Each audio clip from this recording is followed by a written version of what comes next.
Assalamualaikum warahmatullahi wabarakatuh. Sampurasun.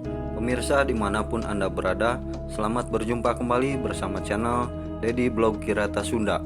Pada edisi kali ini saya akan berbagi informasi kepada Anda mengenai huruf vokal aksara Sunda, lengkap dengan cara menulis huruf vokal pada aksara Sunda.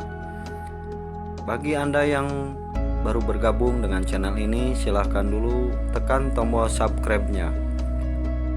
Terima kasih. Untuk itu simak tayangan berikut ini.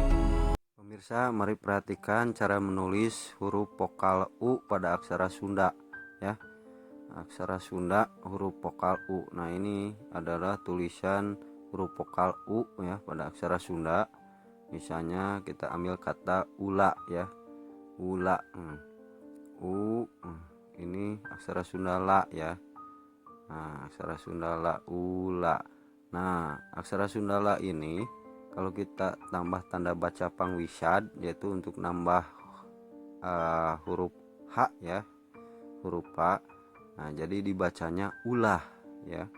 Ulah itu bahasa Sunda. Kalau bahasa Indonesianya jangan itu ya, artinya ulah itu jangan. Nah, ini adalah aksara Sunda huruf vokal U ya pemirsa. Misalnya kita akan menuliskan ukur ya. Ini adalah aksara Sunda K ya. Aksara Sunda K. Nah, bagaimana supaya menjadi ukur ya K ini? Kita beri tanda baca panyuku ya, yang letaknya di bawah nih, panyuku. Jadi aksara Sunda K ini dibacanya bukan K tetapi ku ya pemirsa. Ku, jadi ya uku ya. Bagaimana menjadi ukur? Kita tambah tanda baca panglayar ya pemirsa, menjadi menambah huruf R di belakang, jadi dibacanya ukur ya. Nah, kita coba lagi. Ini aksara Sunda huruf vokal U ya.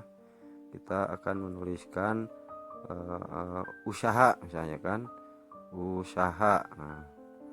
Nah, ini adalah aksara Sunda sa ya pemirsa. Cara menulis aksara Sunda sa ini seperti ini. Kemudian aksara Sunda H ya. Ini adalah aksara Sunda H ya. Nah, jadi dibacanya u sa h ya, usaha. Nah, ya pemirsa ya. Nah, ini adalah vokal U ya, vokal U aksara Sunda. Ini K. Nah, jadi ada tanda panjang panyuku, jadi ku ya. Di atasnya tambah panglayar, tambah huruf R di belakangnya ya. Nah, jadi bacanya ukur. Ini adalah aksara Sunda U ya, vokal U. Ini adalah aksara Sunda la ya, ditambah pangwisad ya, jadi tambah H ya, dibacanya jadi ulah ya pemirsa. Ini demikianlah pemirsa, semoga berguna dan bermanfaat ya pemirsa.